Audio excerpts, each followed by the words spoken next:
The 2016 presidential election isn't over, according to the Green Party candidate Jill Stein. She says she's raised enough money to file for a recount in Wisconsin. She's also planning to file in Michigan and Pennsylvania.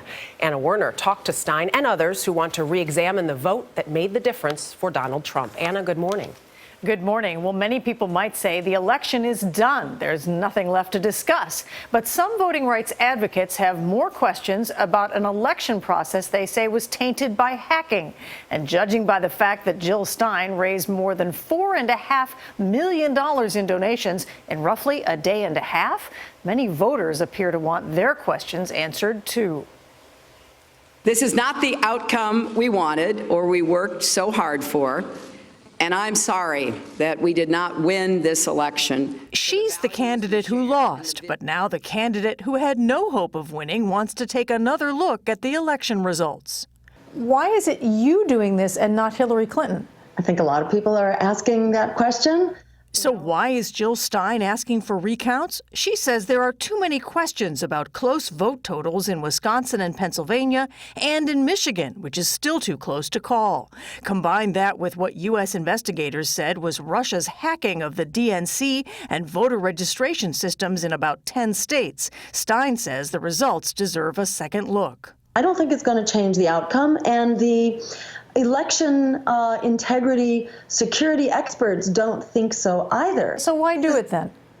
Because we need to change our voting system. We need to implement these safeguards so that we're not asking the question after the fact. Voting rights attorney John Bonifaz points out the only mechanism to verify electronic voting machine totals is to count the actual paper ballots that back them up, something that does not happen unless there is a recount. We ought to verify the vote. In any functioning democracy, we should be verifying the vote. We're competing in a rigged election. This is a rigged election, folks, okay? It was Donald Trump who claimed the fix was in before the election. But yesterday, his senior advisor, Kellyanne Conway, mocked Clinton supporters with a tweet saying, "Look who can't accept the election results." So we talk about vote totals and how close they were in those 3 states, but here's a visual to make it easier. In Pennsylvania, approximately 68,000 votes separate Clinton and Mr. Trump, roughly the number of people at a sold-out Eagles game. In Wisconsin, the difference is just over 27,000 votes, or about a third of the seats at Lambeau Field.